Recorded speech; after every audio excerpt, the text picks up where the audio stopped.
제일 중요한 것이 이제 히토류 금속을 이걸 무기로 쓰는 것은 단기간에 1, 2년, 3, 4년 안에 대안이 없어요. 그렇게 되면 이제 미국과 중국은 계속적으로 밀당을 하는 관계로 가고, 그렇게 되면 이제 금융의 무기를 쓸 수 있는 가능성이 있습니다. 지금 4차 산업혁명의 그 인프라 산업들은 특정한 민간 기업이 투자 조금 해서 될 일도 아니고 기본적으로 투자가 몇 조씩 몇십 조씩 들어가야 되는 거대한 장치 산업이기 때문에 이것은 이제 민간 기업이 하게 되면 돈 안 되면 그 이제 사업을 접어버릴 수 있지만 이제 국가가 하게 되면 끝까지 갈 수가 있죠. 그래서 이제 중국 같은 경우는 스테이트 캐피탈리즘이라고 하는 것이 적자가 나도 지속적으로 투자할 수 있는 뒷심이 있다는 게 아주 무섭습니다. 보통 중국은 부동산 경기가 과열이 되면 1년 반 정도 규제를 해요. 근데 이번은 내리 3년 반을 규제를 해버리니까 완전히 이제 악소리가 난 거죠. 떨어지면 개미 한 마리 열심 안 하는 것이 주가나 부동산이고, 또 올라간다고 그러면 이제 또 거기에 불이 붙는 것이 주가나 부동산입니다. 그래서 중국 같은 경우는 주가 같은 경우는 바닥에서 확실히 반등을 해서 올라가는 것이 분명하고,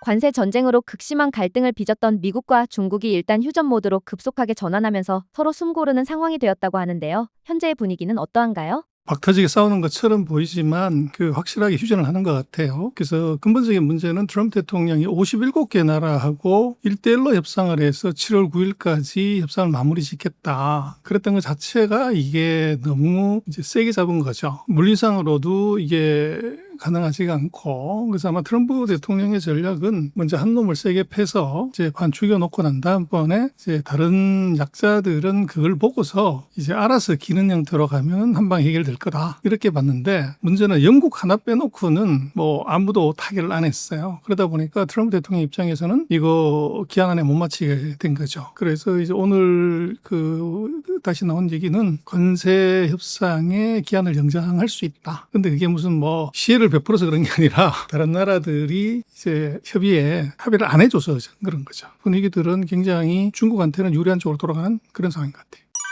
서로 합의가 없을 것 같았던 미국과 중국이 합의를 통해 휴전을 하게 된 이유가 무엇일까요? 미국은 이제 그 사이에 이슈가 하나 있었는데요. 트럼프 대통령이 그 상호관세를 뭐 전 세계 거의 모든 나라한테 70몇 개 나라 때린 것은 IEEPA법이라고 하는 이제 긴급조치법에 따른 이제 관세 부과예요. 근데 우리도 그렇지만 이제 그 세율을 결정하는 것은 입법부의 일이고, 정부가 자기 마음대로 이제 뭐 올렸다 내렸다 하게 못하게 돼 있는데, 긴급비상조치법에 따르면 이제 의회를 거치지 않고 정부가 할 수 있어요. 근데 이제 트럼프 대통령이 긴급비상조치 를 한 이유가 뭐냐고 그랬더니 무역 적자가 많이 난다는 거예요. 그래서 이게 무역 적자라고 하는 것이 뭐 70년대부터 계속 났는데, 그럼 70년대부터 계속 비상사태라는 거냐? 그래서 이제 법원이 이게 합법적이지 않다, 이제 이렇게 판결을 내버린 거죠. 그러다 보니까 트럼프 대통령의 그런 이제 거의 전 세계를 상대로 하는 상호관세가 이게 만약에 판결이 그대로 간다고 하면은 이건 이제 무효가 될 가능성이 높다, 이제 이런 부분이 하나 있기 때문에 상대국 입장에서는 빨리 합의를 안 하는 거죠. 이제 그런 게 하나 있고, 또 이제 중국으로 놓고 보면 내수 경기가 좋지가 않아요, 중국이. 그러다 보니까 수출마저도 나빠지면은 이것은 이제 전체 경기를 끌고 가기가 조금 어려운 문제가 있기 때문에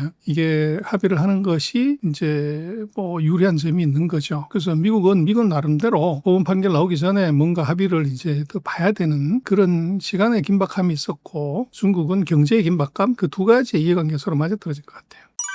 하지만 중국은 지난달 12일 제네바에서 미국과 서로 합의를 했지만 히토류 수출 통제는 풀지 않았다고 하는데요. 트럼프는 이를 두고 제네바 합의를 위반했다고 주장합니다. 이 때문에 관세 휴전에도 금이 갈 수 있다고 하던데 어떻게 보시나요? 그래서 이제 뭐 막판 한 수라고 이 트럼프의 관세 정책에 그 결정적인 브레이크가 지금 걸린 겁니다. 그래서 중국이 2달 동안 히토류 금속을 수출을 안 했어요. 그랬더니 뭐 F-35 전투기부터 첨단 제품을 만드는데 반드시 필요한 소재가 지금 미국이 재고가 바닥나게 생긴 거죠. 그래서 어쩔 수 없이 이제 트럼프 대통령이 시진핑한테 전화를 했고, 그게 제네바 합의로 이루어진 겁니다. 그래서 거기서 이제 얘기를 한 것은 풀어줄게. 근데 거꾸로 미국이 중국한테 수혜를 베푸는 것이 아니라 중국이 히토류를 우리가 풀어주는 대신에 너는 뭐 줄래? 이제 이렇게 역으로 이제 협상을 들어간 거죠. 그리고 이제 중국이 아주 영악하게 이거 풀어주긴 풀어주는데 조건 달겠다. 네가 하는 거 보고 그래서 이게 6개월인가 유예 기간을 두고 그 다음번에 이제 계속 할 건지 말 건지 결정하겠다. 그래서 미국이 이제 아주 이 속이 상하는 일이 지금 벌어진 거죠. 그러나 지금 히토류 중에서 자동차에 들어가는 이제 7개 히토류의 경우 특히 이제 자석 같은 경우는 중국이 91%를 장악하고 있어요. 그래서 단기간에 대체가 자체가 안 되게 돼 있어요. 그러다 보니까 이제 관세 전쟁이 아니라 히토류 전쟁으로 중국이 판세를 엎어버린 그런 상황이 벌어진 겁니다. 일각에서는 트럼프가 중국과의 관세 휴전이나 중국 유학생을 환영하는 모습이 그동안 하락한 지지율을 다시금 끌어올리기 위해서라는 이야기도 있던데 사실일까요? 그래서 뭐 트럼프의 지지율은 취임 이후부터 지금까지 계속 떨어졌어요. 50%대에서 지금 뭐 제일 나쁜 건 30%까지 떨어졌고, 그래서 이게 이제 지지율을 회복하기 위한 조치라고 하는데 계속 악수를 두는 것 같아요. 그래서 했던 것마다 이제 비판이 커지고, 이제 대표적인 것이 뭐 최근에 폭동 사태가 난 이민자들 강제 추방, 이게 뭐 이제 전국으로 확산이 되고 이게 걷잡을 수 없는 상태까지 이제 간 거죠. 그리고 이제 거기에 유학생들에 관한 문제도 같이 걸렸기 때문에 이게 트럼프의 어떤 이제 강성 이미지가 이게 좋은 의도로, 미국의 입장에는 좋은 의도로 시작했지만 결과는 굉장히 나쁜 상황으로 간 것이고, 그것이 트럼프의 지지율을 계속 깎아먹는 이제 요인으로 작용을 하는 것 같습니다. 중국 내부에서는 트럼프발 관세 폭탄이 오히려 장기적으로 중국에게는 기회가 될 수 있다는 이야기도 나오고 있는데요. 어떻게 생각하시나요? 근데 이제 무역 전쟁을 했을 때는 상대 10명 죽이려면 나도 6, 7명 죽어야 돼요. 둘 다 피해를 보는 건데 중국이 이제 뭐 자기 마스터베이션을 하는 거죠. 상대적으로 우리는 괜찮아. 그러는 이유는 미국이 제조업이 없단 말이에요. 그래서 3개월 정도 지나가지고 중국이 공급을 안 해버리면 어떻게 되냐. 그럼 중국은 그걸 다른 어떤 대안을 갖고서 이제 그 상품을 구매를 해야 되는데 그게 마땅치 않은 거죠. 그래서 중국으로서는 이제 석 달만 지나봐라. 이제 이런 믿는 구석이 하나 있고, 그 다음에 이제 앞으로 보복관세가 뭐 30%든 50%든 기존 25%를 더 하게 되면 수출 안 된다고 보는 거예요. 중국은. 그럼 어떡할래? 내수 키워야지. 그리고 미국이 지금 기술에 대해서는 어떤 첨단 기술도 주지 않는다. 이게 이제 정책으로 얻어졌기 때문에 중국은 이제 그럼 기술 국산할 수밖에 없지. 그래서 이제 이거를 중국은 자기식으로 유리하게 해석하는 거죠. 우리는 기술 국산을 하면 되고 내수 키우면 된다. 이렇게 이제 설명을 하는데 그게 다 중국의 약점이기도 하고, 또 이제 그걸 안 할 수가 없기 때문에 그걸 성공했다고 그러면 미국의 전략이 이제 어긋나게 되는 그런 문제가 생기죠. 그래서 뭐 주목이 어떻게 생겼냐면 그쪽에서 보면 튀어나왔지만 이쪽은 들어갔잖아요. 그래서 그런 정도의 관점으로 좀 봐야 될 것 같고, 그게 뭐 중국한테 엄청나게 유리하다 이런 건 아니라고 해요. 이렇게만 본다면 중국이 조금 더 이번 관세 전쟁에서 우위에 있는 모습으로 보이는데요. 어떻게 보시나요? 단기적으로는 미국이 유리한데 장기적으로는 중국이 유리하게 돼 있어요. 그래서 이게 보복관세를 때린다고 하면 중국하고 미국의 수입량을 봐야 되는데 중국이 미국으로 수출하는 게 3배가 돼요. 그럼 거기에서 이제 관세를 세게 맞으면 단기적인 타격이 크죠. 근데 문제는 그 3배를 수출하는 걸 안 해버리면 어떻게 되냐. 예를 들면 월마트에서 파는 물건이 60%가 메이드 인 차이나인데 이게 공급이 안 되면 석 달 뒤가 되면 월마트 매장의 60%가 비게 되죠. 그랬을 때는 이제 미국의 소비자가 그 타격을 받는, 그래서 공급망이 정상인 경우에는 소비자가 왕이에요. 근데 공급망에 이상이 생기면 그때는 이제 공급자가 갑이 돼버리는 거죠. 소비자가 을이 되는. 그렇게 보면 단기적으로는 미국이 유리하지만 장기적으로는 중국한테 유리하다. 그렇게 해석할 수 있을 것 같아요. 중국이 트럼프 제재에 대비해 제3기 반도체 빅펀드를 출범했다고 하는데요. 빅펀드 3은 무엇이고 트럼프 제재에 어떤 영향을 미칠까요? 그거는 트럼프 때문에 한 건 아니고요. 이미 트럼프 집권하기 전에 만들었는데 반도체 1기, 2기 이제 국가가 펀드를 만들어서 반도체 장비 재료 소재한테 보증을 주는 것. 근데 이번에 그 3기 펀드는 1기, 2기 펀드를 합친 것보다 더 크게 만들었어요. 60조가 넘게. 그래서 요거는 반도체 국산화에 이제 자금 지원을 하는 겁니다. 그래서 미국이 527억 불 이제 보조금 주는데 거기서 이제 R&D니 뭐 이런 걸 빼고 나면 실제적으로는 한 3분의 2 정도가 이제 직접적인 보조금이라고 봐야 되는 공장지인데 중국은 이제 그걸 넘어서는 보조금을 준다는 거죠. 그렇게 되면 중국 기업들이 돈을 주기 때문에 뭐 그 돈을 따먹기 위해서도 그렇고 시장을 이제 개척하게 되면 자기 시장이 되기 때문에 목숨 걸고 기술 개발을 하는 거죠. 그래서 뭐 전 세계에 많은 이제 국가들이 지금 반도체 보조금을 주는데 거기서 이제 미국하고 중국이 단연코 악권으로 많이 주는 겁니다. 그래서 이제 그게 만약에 실효성이 있게 된다고 그러면 그건 반도체 산업에 굉장히 큰 변화를 가져오게 됩니다. 그렇다면 향후 미국과 중국의 관세 전쟁은 어떤 식으로 흘러갈 것 같으신가요? 지금 히토리 문제가 걸렸기 때문에 이건 밀당으로 가는 것이지 합의를 볼 수가 사실은 없어요. 그리고 트럼프는 지금 너무 세게 크게 벌렸기 때문에 이게 사실은 수습을 못하는 단계까지 온 거예요. 그래서 전 세계가 다 이제 적으로 돌아가는 상태에서는 이거 어려운 거죠. 그러면 적당한 정도의 성과에서 이걸 마무리 지으려고 하는 가능성이 높죠. 그러고 이제 여타 국가들하고는 빨리 마무리를 짓고 중국한테는 이제 세게 먹어보겠다고 하는데 중국이 이제 호락호락하지 않은 점. 그 제일 중요한 것이 이제 히토류 금속을 이걸 무기로 쓰는 것은 단기간에 1, 2년, 3, 4년 안에 그 대안이 없어요. 그래서 그렇게 되면 이제 미국과 중국은 계속적으로 밀당을 하는 관계로 가고, 그래서 이제 그게 중국이 뭐 그런 식으로 나오게 되면 미국은 이제 또 다른 무기를 써야 되는 거죠. 그렇게 되면 이제 금융의 무기를 쓸 수 있는 가능성이 있습니다. 그래서 이제 환율 이슈라든지 자본시장 개방이라든지 뭐 스위프트망에서 중국을 뺀다든지 그런 이제 금융의 칼로 중국을 이제 도려내거나 위협할 수 있는 가능성이 있어 보입니다. OECD에서 최근 무역 전쟁의 여파로 중국의 경제 성장률은 4.3으로 하향 조정했다고 하는데요. 현재 중국의 경제는 전반적으로 어떠하다고 보시나요? 이건 이제 서방세계 예측치는 항상 중국보다 낮게 잡아요. 그런데 지금 1분기, 2분기를 보면 1분기에도 5.3이고 아마 2분기도 5.34 정도? 그 정도가 나올 가능성이 높아 보여요. 그래서 이것은 이제 중국이 경기 하강을 막기 위한 정부의 이제 재정 지출, 보조금, 뭐 소비 인자를 위한 우리처럼 그런 그 쿠폰 살포 이런 것들이 동시에 작용을 해서 그렇습니다. 그래서 5%대 이상의 성장을 지금 하고 있고 그게 부분별로는 차이가 있어요. 근데 전반적으로 봤을 때는 뭐 GDP로 기준으로 보면 이것은 이제 작년 하반기를 기점으로 해서 회복하고 있다. 이렇게 보시고 하반기 같은 경우는 이제 상반기가 세게 나왔기 때문에 상반기보다 성장률이 좀 떨어지는 4.5에서 5 사이 그 정도의 성장을 할 것 같아요. 현재 중국은 첨단 산업에 대한 투자가 많은 것으로 알고 있는데요. 전기차, 배터리 산업 등 중국의 첨단 산업 수준은 어느 정도인가요? 그래서 이제 우리가 오해하는 것은 중국이 경기가 나쁘다. 그러면 이제 우리 같으면 돈이 없어 투자를 못하는 그거하고는 별개라는 겁니다. 이게 국가가 전략적으로 해야 되는 것은 뭐 경기가 나쁘든 좋든 그냥 계속 투자를 하는 것이고, 이제 못하는 것에 대해서는 이제 뭐 부양을 한다든지 이런 조치를 취하는데, 지금 방금 말씀하신 전기차 배터리 같은 부분은 뭐 완벽한 세계 1등입니다. 전기차 같은 경우는 지금 전 세계 작년 12월 기준으로 보면 월별 기준으로는 전 세계 전기차 75%를 중국이 샀습니다. 그리고 배터리 같은 경우도 거의 한 63%가 중국산입니다. 그래서 전기차와 배터리는 이건 뭐 모든 공급망에서 중국이 세계 최강 그 유일의 공급망을 광물부터 시작해서 전기차까지 모든 풀 라인업을 다 가지고 유일한 나라가 지금 중국입니다.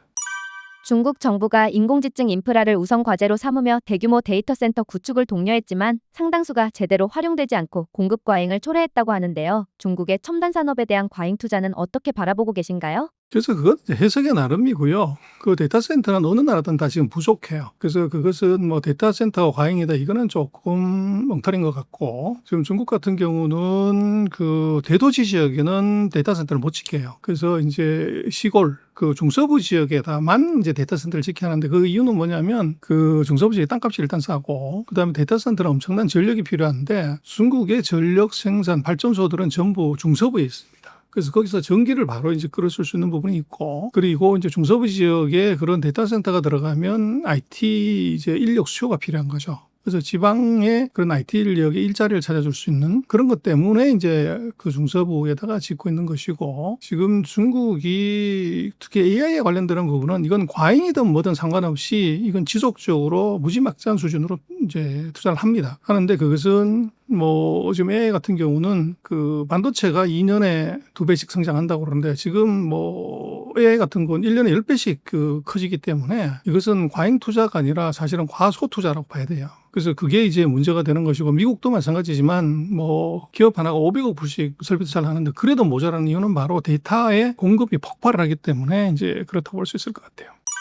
지난 2015년 5월 발표한 중국 제조 2025가 이달로 10주년을 맞이했다고 합니다. 산업 경쟁력을 끌어올리겠다는 이 계획이 발표됐을 당시만 하더라도 제조업 강국이 될 가능성은 희박해 보였는데, 현재 적어도 7분야에서 세계 1위 중국 기업이 탄생할 만큼 제조업에서 강국으로 자리매김했다고 하는데요. 중국의 제조업은 전반적으로 어느 정도 수준일까요? 그래서 중국은요, 뭐 우리로 봤을 때 반도체 하나 빼놓고는 우리보다 못하는 게 지금 없어요. 그래서 지금 중국의 제조업은 세계 최강이다, 뭐 이렇게 봐야 되고, 그래서 어떻게 그게 가능했냐 그러면 10년 동안 칼 한 자루만 간 거죠. 그래서 14억에 칼 한 자루만 갈면 그 칼의 예리함이 어떤 정도냐를 봐야 되고, 그래서 지금 뭐 전기차니 뭐 5G니 그 고속철도니 이런 것 말고도 중국이 전 세계 10대 전략 산업 중에서 7개 산업에서 시장 점유율이 1등이에요. 그러다 보니까 중국의 제조업의 혁신, 제조업의 실력은 뭐 지금 어느 나라도 따라가지 못할 정도로 강해져 버린 거죠.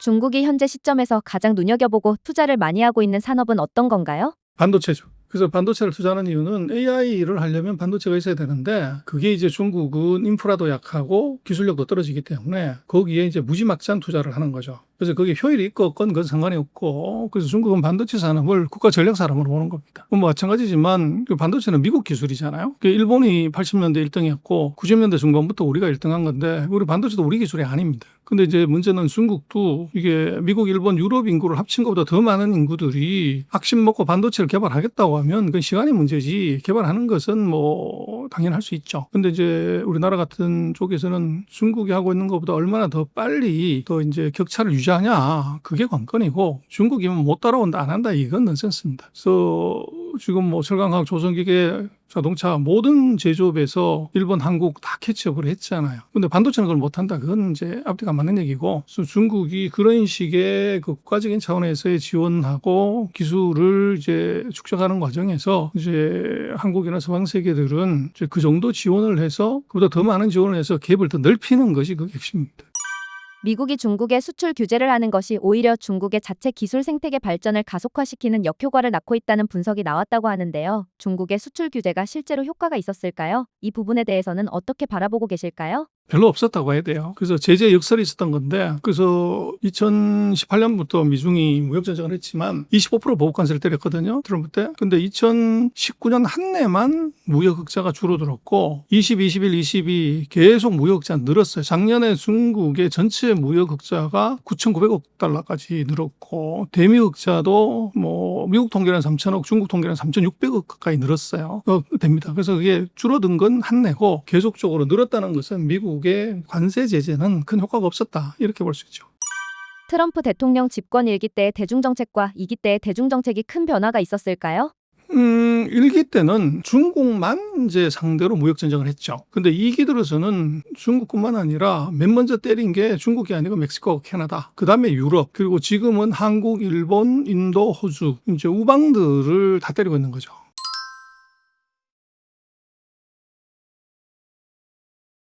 그러다 보니까 이제 우방들도 황당해지는 것이고 상대적으로 중국은 이제 화장실에서 웃는 거죠. 그래서 그런 문제가 있고 근데 그건 왜 그랬냐 하는 것은 뭐가 달라졌냐면 1기 때 미국의 무역 수지 적자의 비중을 보면 중국이 65%였어요. 그래서 중국 한 놈만 패면 그것만 줄이면 무역 흑자가 확 줄어드는데 그 사이에 중국의 대미 흑자 비중은 29%밖에 안 됐다. 그래서 나머지 71%가 다른 지역이라는 거죠. 그래서 중국만 패가지고서는 무역 적자가 줄지가 않고 고용이 늘어날 수 없어요. 그러다 보니까 나머지 71%를 때리려고 보니까 주변 국가, 동맹 국가, 이제 유럽 국가까지를 다 때리는 그런 이제 자충수를 두게 된 것이죠.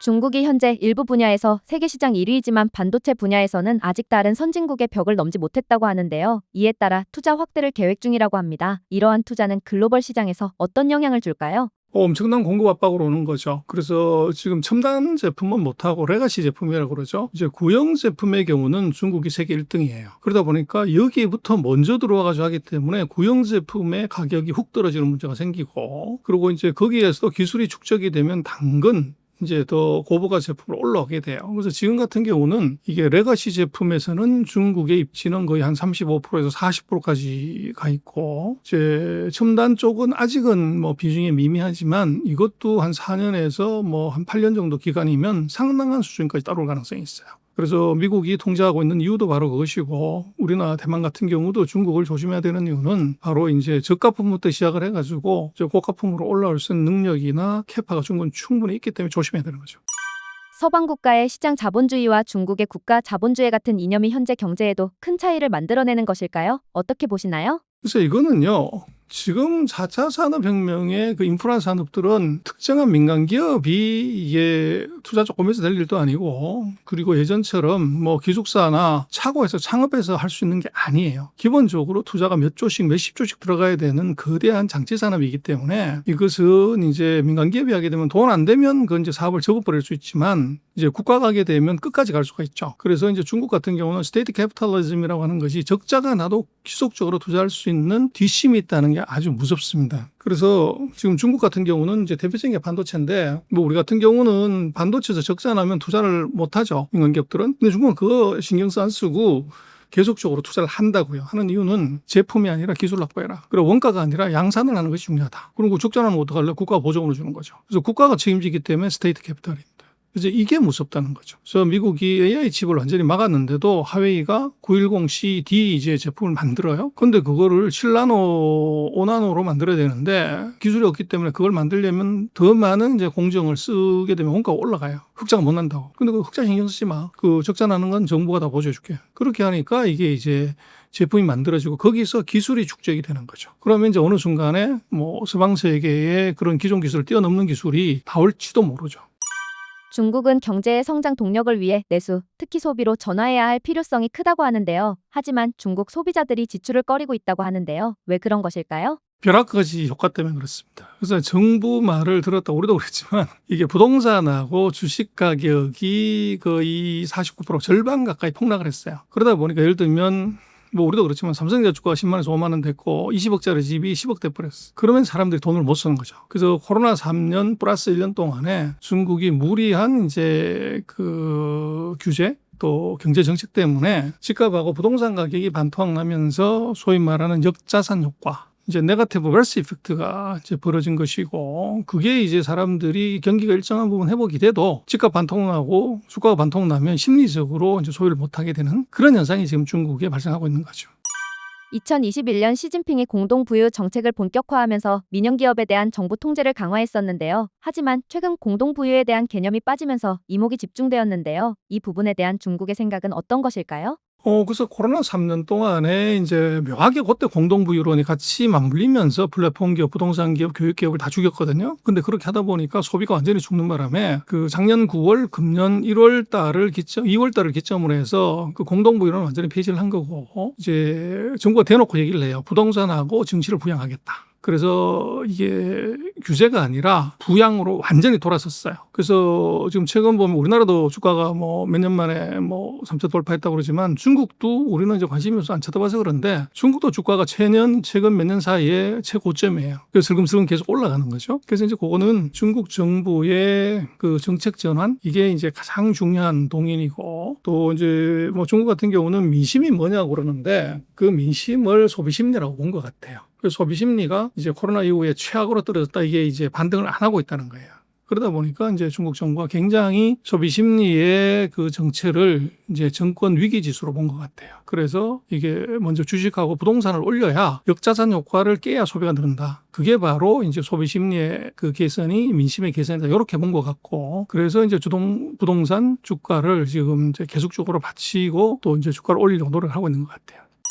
중국의 부동산 장기 불황이 계속된다는 이야기는 끊임없이 나오고 있는데요. 가격과 거래량 또한 바닥을 찍고 있다고 하는데 중국의 부동산은 좀 어떤 상황인가요? 보통 중국은 부동산 경기가 과열이 되면 1년 반 정도 규제를 해요. 근데 이번은 내리 3년 반을 규제를 해버리니까 완전히 이제 악소리가 난 거죠. 그러고 나서 이제 그걸 규제를 풀겠다고 하는데 사람들이 뭐 이제 정내미가 떨어졌다? 뭐 이렇게 볼 수 있죠. 우리도 뭐 한국 주식시장 뭐 이게 국장 탈출은 무슨 뭐 지능순이다 어쩐다 이런 이제 악담을 많이 했지만 불과 이게 뭐 한 달 사이에 이게 완전히 분위기가 반전이 됐잖아요. 그래서 떨어지면 개미 한 마리 열심히 안 하는 것이 주가나 부동산이고 또 올라간다고 그러면 이제 또 거기에 불이 붙는 것이 주가나 부동산입니다. 그래서 중국 같은 경우는 주가 같은 경우는 바닥에서 확실히 반등을 해서 올라가는 것이 분명하고 이제 부동산은 무겁죠 아무래도. 그리고 이제 그 부동산에 대해서는 재고가 많기 때문에 이 재고가 일정 부분만큼 소진이 돼야 돼요. 그래서 지금 최근에 보면 중국이 부동산 거래량이 늘어나요. 가격은 올라가지 않는데 거래량이 대폭 는다는 것은 이제 소위 말하는 우리 주식시장으로 얘기하면 저점 매수 이제 이게 들어왔다는 거죠. 그래서 그 중국의 부동산 같은 경우들은 과도한 정부 규제가 만든 불황 뭐 그렇게 봐야 되고 그래서 뭐 평생 불황이 못 끝난다 어쩐다 그렇게 하는 생각은 엉터리인 것이 중국은 지금 도시화율이 65%밖에 안 돼요. 그래서 농촌에서 사는 사람이 아직도 이제 35%이기 때문에 적어도 15%에서 20%의 인구가 뭐 우리 기준으로 보다 우리 도시화율이 80% 넘으니까 그 정도가 앞으로 이제 일정한 기간 안에 들어와야 돼요. 그럼 그 사람들이 살 집은 이건 실수요죠. 그래서 우리 같은 경우는 뭐 도시주택 보급률이 뭐 100% 넘어가기 때문에 이것은 이제 가수요, 투기 수요가 굉장히 강한데 중국은 아직도 적어도 15에서 20%의 인구가 도시로 들어와야 되는 실수요가 탄탄하게 맞추고 있다고 봐야 돼요.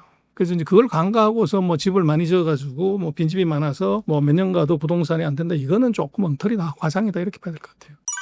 중국의 부동산 투기 현상은 정부가 조장을 한다고 하던데 사실인가요? 그건 이제 오해가 있는 건데요. 그 중국의 지방정부의 주 수입원이 물론 이제 재정 수입이기도 하지만 그 재정 수입이 충분치가 않았을 때는 그 중국은 땅이 국가 거예요. 우리나라 재무제표에는 반드시 있는 가장 중요한 이제 항목이 토지지만 중국 기업의 재무제표는 토지라는 항목이 없어요. 그래서 국가 건데 그거를 50년, 70년 빌려 쓰는 거죠. 그래서 임대료를 내는 건데 토지 사용권. 근데 요거의 토지의 소유권이 누구한테 있냐면 중앙정부에 있는 것이 아니라 지방정부한테 있어요. 그래서 지방정부는 세수가 부족하면 이제 자기가 보유하고 있는 땅을 50년 동안 빌려주고 거기서 매각 대금을 받아가지고 이제 부족한 재정자금으로 쓰죠. 근데 그러다 보니까 땅값이 올라가면 재정 수입이 늘어나는 것이고 땅값이 떨어지면 자기 재정 수입이 줄어드는 그런 효과가 나타나죠. 그래서 이제 지방정부가 투기를 조장한다기보다는 부동산 가격이 올라가게 되면 이게 재정 수입이 늘어나기 때문에 그것을 선호한다. 이렇게 봐야 되는데 문제는 중앙정부 입장에서는 투기 과열이 생기면 이건 제재를 해야 돼요. 그래서 이번에 이제 부동산의 제재는 중앙정부가 한 것이고 지방정부 입장에서는 부동산이 안 죽었으면 좋겠다는 게 희망사항이죠. 근데 그거를 이제 어느 관점에서 보냐에 따라서 이제 뭐 투기를 조장한다 안 한다 이렇게 볼 수가 있는데 이번은 오히려 그것보다는 근본적으로 중앙정부가 한 3년 반 동안 내리 규제를 해버린 것이 그게 이제 문제라고 봐야 될 것 같아요. 중국은 지방정부 부채 문제를 해결하기 위해 힘을 쓰고 있는데요. 중국의 지방정부 부채는 어쩌다 이렇게 심각해진 걸까요? 이거는 이제 조세제도하고 코로나를 봐야 되는데요. 중국은 분세제라고 그래가지고 세금을 받으면 예를 들어서 60%만 40%만 자기가 쓰고 60%는 중앙에다 올려서 중앙이 그걸 다 받아가지고 다시 각성에다 재배분을 해주는 그런 시스템이에요. 그러다 보니까 많이 배정받은 놈은 이제 배가 터지고 적게 배정받은 놈은 돈이 모자라는 거죠. 이제 그런 문제가 이제 존재하고 그러다 보니까 돈이 모자라는 쪽은 이제 은행에서 돈을 빌리는 거죠. 그때 이제 지방정부가 빌리는 거니까 지방은행에 뭐 주주가 지방은행, 지방정부니까 거기서 돈을 빌려다가 써버리니까 부채비율이 높아진 거고 또 하나 지금 이제 최근에 부채비율이 높아진 것은 코로나 때 우리도 그랬지만은 이제 콧구멍 쑤셔가지고 검사하는 거를 중국은 매일 했단 말이에요. 근데 그 비용을 우리처럼 다 국가가 냈다고. 그 코로나 방역 비용이 무지막지하게 들어갔는데 뭐 사람들이 일은 못하고 뭐 집에서 갇혀 있는데 방역비용은 계속 들어갔으니까 이 지방정부의 재정이 무지 나빠진 거죠. 그래서 이제 부채를 많이 끌어다 쓴 것이 지금 지방부채의 뭐 또 하나의 요인이에요. 그래서 이제 우리나라에서는 뭐 지방정부 부채 때문에 망한다는 얘기를 수년째 하고 있는데 아직도 멀쩡하게 있어요. 근데 이건 뭐가 이제 우리가 잘못 보고 있냐면 중국은 지방자치제를 하는 나라가 아니에요. 미국이나 한국은 지자체를 하지만 중국은 중앙집권제예요. 지방이 문제가 생기면 그건 중앙이 돈 줘가지고 해결하는 것이지 지방정부가 부도날 가능성은 없다고 봐야 돼요. 그래서 미국도 뭐 캘리포니아, 일리노이 다 지방정부 부도났잖아요. 근데 뭐 문제가 있냐고. 우리도 예전에 성남시하고 인천시가 부채가 못 받아가지고 부도났었잖아요. 근데 뭐 문제가 있냐고. 근데 우리나 미국은 지방자치제를 하는 나라임에도 그게 문제가 생기면 최종적인 책임은 중앙정부가 지기 때문에 문제가 없는데 중국은 애초부터 이것은 중앙집권제를 하는 나라이기 때문에 지방정부 때문에 무슨 망한다 이거는 말도 안 되는 엉터리 얘기입니다. 근데 그거를 벌써 10년째 그렇게 얘기를 하고 있는데 안 망했으면 뭔가 좀 이상하다 이렇게 한번 생각을 해봐야 될 건데 계속 우리는 이제 그 얘기만 반복하고 있는 거죠. 그 얘기는 우리가 중국의 그 금융 시스템 또 어떻게 보면 이제 정부 기구 체제에 대한 이해를 그걸 안 하고 서방 세계하고 갔거니 이렇게 이제 대놓고서 해석을 하기 때문에 그런 문제가 생깁니다. 사회주의 국가들은 이제 세금을 많이 걷으니까 이게 이제 우리 같이 먹고 같이 잘 살자. 그래서 다른 나라보다 세금을 많이 걷어도 조세 지장이 별로 없는 거죠. 그러다 보니까 정부는 이제 돈을 많이 쓸 수가 있는 거고 그렇게 세금을 많이 걷게 되면 상대적으로 이제 국민들은 쓸 돈이 그만큼 줄어드는 거죠. 그래서 그게 이제 차이라고 볼 수 있죠. 현재 AI는 상당히 중요한 분야이고 모든 나라가 관심을 쏟는 상황인데요. 중국의 AI 자립 움직임이 속도를 내고 있지만 여전히 중국 빅테크들은 화웨이 칩 도입을 주저하는 것으로 알려졌다고 합니다. 중국의 AI는 어떻게 바라보시나요? 세계 2등입니다. 랭킹으로 보면 2등이고 미국을 100이라고 했을 때 중국의 실력 한 60 정도? 그런데 이제 최근에 딥시크를 통해 가지고 이제 미국 수준을 따라와 버렸다. 이제 이런 게 이제 지금 새로운 평가인데 문제는 이제 미국이 그걸 알고서 AI 칩을 이제 중국에 공급을 아예 안 해버리는 겁니다. 그래서 중국이 이제 난리가 난 건데 근데 중국도 가만 안 있고 하웨이를 통해 가지고 이게 AI 칩에 국산을 한 겁니다. 910C, 910D를 지금 들어왔는데 910D 정도는 지금 그 엔비디아 H100의 한 60%에서 80% 성능을 가진 칩이에요. 근데 이거는 얘들이 만들 수가 있는 거죠, 지금. 그래서 중국 같은 경우가 그 AI에서 그러면 딥시크 같은 경우 어떻게 오픈AI 같이 왔냐면 하드웨어 성능은 떨어지는데 알고리즘 프로그램 능력을 확 높여가지고 수준을 맞춰버린. 그래서 만약에 엔비디아 칩을 그대로 갖다 줬다고 그러면 중국은 미국의 AI 실력을 휙 넘어가는 거죠, 바로. 그래서 이제 중국에 지금 뭐 여러 가지 어려운 점이 있고 끝까지 못하는 부분이 아직 있지만 AI 칩을 이걸 미국이 이제 철저하게 통제하기 때문에 상대적으로 이게 낮은 그레이드의 AI 칩을 갖고서 이제 AI를 개발해야 되기 때문에 그 속도가 느려집니다. 그리고 성능을 이제 올려야 되니까 알고리즘에 대한 이제 의존도가 높은데 근본적으로는 AI 칩에 대한 성능이 높으면 알고리즘이 그렇게 쓰지 않아도 되죠. 그래서 뭐 중국의 AI 발전에서 지금 최대의 그 장애는 바로 AI 칩의 국산화입니다. 그렇다면 하반기를 비롯해 중국의 경제 상황은 어떻게 흘러갈 것 같으신가요? 그래서 미중의 전쟁이 아이러니하게도 중국이 내수를 올인하게 만들어서 내수 중심 성장으로 경제 체질을 바꾸는 계기가 됐어요. 그리고 미국이 이제 이번에 관세를 때리는 바람에 중국은 살아남기 위해서 대대적인 정부가 지원을 합니다. 그러다 보니까 금년도 그 중국 경기는 아이러니하게도 세계는 경기가 나빠지는데 중국은 오히려 경기가 조금 나아지는 이제 이런 이제 기현상이 지금 생기고 있고 그리고 이제 중국 같은 경우는 그 소비는 소비대로 부양을 하지만 테크 쪽은 뭐 소비가 어떻든 GDP는 그거와 상관없이 투자를 하는데 금년 1월 달 딥시크를 계기로 중국이 우리나라하고 똑같이 AI에 목숨 건다. 그래서 AI 플러스 단순히 AI를 잘 개발하는 것이 아니라 AI에다가 산업을 같이 붙여가지고 생산성을 확 높인다. 이게 금년도에 중국의 가장 큰 이제 정책의 우선순위예요. 그러다 보니까 주식시장에서도 AI 관련되는 칩, 소프트웨어 이런 회사들의 주가가 계속 올라가는 거죠. 그래서 지금 금년도 들어가지고 반도체 주가 중에 누가 제일 많이 올랐냐 그러면 아이러니하게도 중국의 이 반도체 회사 주가가 가장 많이 올랐어요. 그래서 이제 그게 바로 이제 국산화에 대한 기대감